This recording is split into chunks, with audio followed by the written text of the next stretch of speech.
she's a freelance artist in Los Angeles, and not only does she will talk about her own work, which I think to some extent is important to her, but she actually is very much like a community developer. She is really befriending these thousands and thousands of people, and I think it's because she really wants to, right? It's because you're enjoying the interaction, and they're telling her what they want. And she's also getting a lot of calls and deals, and newspapers are starting to call her. I believe for the first conference where you're actually speaking about your experience. So we're very happy that you're here. Okay. So with that being said, I think I want to start dealing with let's explain. I'm going to explain your platform. Can you go on the web actually very quickly? Is that possible? Yes. Okay, good.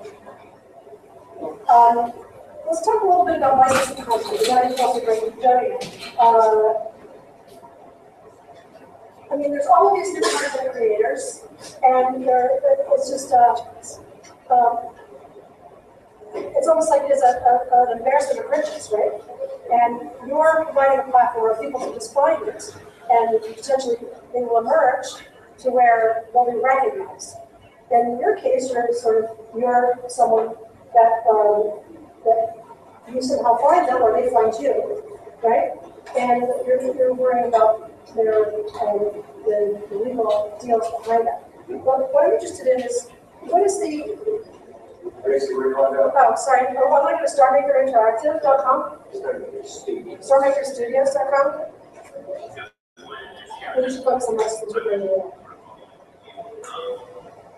Why don't you talk a little bit about, we'll do this first. Yeah. Why don't you talk a little bit about why you created this platform and why you wanted to allow talent to emerge to the surface.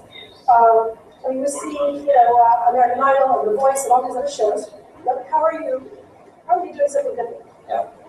Well, thank you, first of all, for having all of us here. It's great to talk about talent a little bit and about some of the changes that are going on with social media, with user-generated content in the context of a lot of what we're hearing out in the bigger room, which I think is a bit more focused on what has old media done and where are they going with some of the new talent, new media coming out. I think this is a great group of people right here who are talking about not just millennials, but plurals, and thinking about how their needs and desires in terms of entertainment are changing completely. I think one of the major things that we witnessed at StarMaker is that barriers to becoming famous and getting a lot of attention are completely dropping. I mean, Amanda, you were talking earlier today about the numbers that you received on Periscope in a matter of 3 months, which is staggering. And I think it was asked of one of the other folks if you had that many new subscribers or new viewers in that amount of time, they'd be pretty impressed.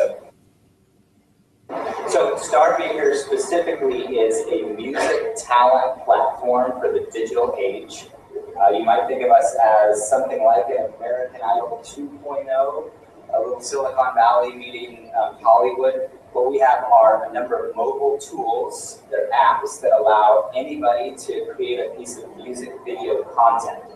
So if you've got a Katy Perry song stuck in your head that you can't get out, you're singing in the shower or in the car, you've got a good set of pipes, maybe some talent. With the touch of a button on a mobile app now, you can create a music video complete with backing tracks, there's lyrics to help you out, there's voice effects, there are video effects, etc. So you can easily create a piece of music content, which previously was very difficult. You'd have to get a band, you'd have to figure out how to take care of phasing, you'd have a bunch of problems with music content. The second big thing that we saw was that publishing that content was particularly hard, and Tracy, you asked the question about licensing and rights. Obviously, one of the big quagmires when it comes to licensing and rights, and I see some heads nodding out there, are music rights. If we've done any work at all with licensing, that's a big issue. Well, what we looked at is we said, why wouldn't someone be able to create a piece of content, publish that content, and be able to monetize that content? Well, if you have a great voice and a bit of drive, the best way to get some exposure is to do a cover song of something popular that you're hearing on the radio. People are searching for Katy Perry, right? You want to get out there this song and you see the Katy Perry official video, but you might want to discover some additional videos of people doing different takes on those. So we put together rights that allow anybody to not only create and publish that content, but actually monetize and earn money on that content on places like YouTube, Instagram, Facebook, our own platforms, etc. And then the third thing we did is we connected those folks to real mainstream music opportunities. So we have 30 million people who have downloaded our apps. Those people are all creating content, they're contributing to content, they're following people, they're finding the next star in social media. We run vocal auditions for American Idol. We run vocal auditions for The Voice. We have first look deals with major record labels. So really what we've done is disintermediated completely the path between having a great voice and a bit of drive and actually becoming, as over many, many years, been very difficult to access because of exactly what you brought up, Tracy. Just quickly, does American Idol pay you to run those auditions? That's a whole revenue stream right there. That is revenue stream. From our perspective, we look at a couple different revenue streams. There are within our app platform, we have transactional revenue. So the subscription model, just like we heard earlier today, subscriptions are being more and more accepted by the mainstream. We also have a free-to-use model as well, where we show advertisements. Some of our media shows pre-roll as well. So it can be subscription, it can be ad-based, it can be deals that we might put together with entities that you're talking about, or even some kind of syndication for the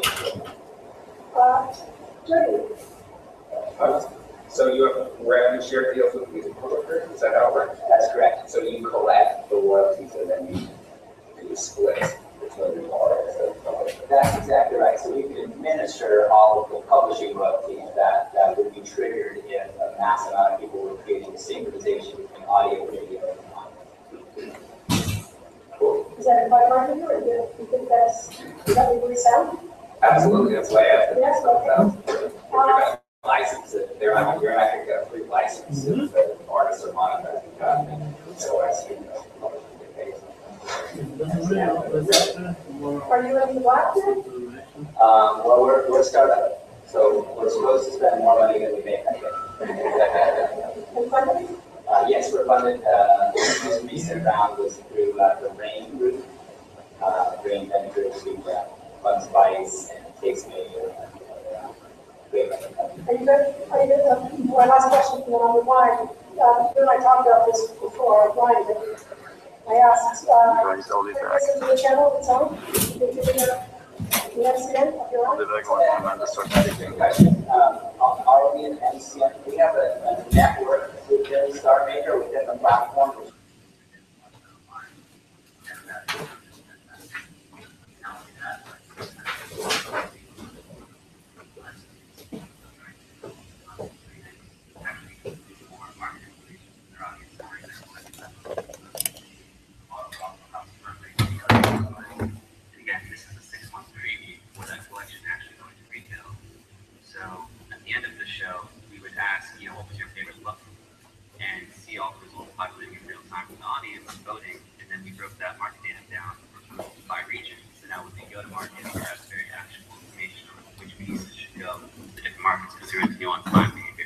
So those are just some examples of things we're seeing. Excellent. And you mentioned something interesting. You mentioned monetizing social media. And if I wanted to talk about monetizing social media, I'd say, boy, it would be great to ask a question of the Chief Revenue Officer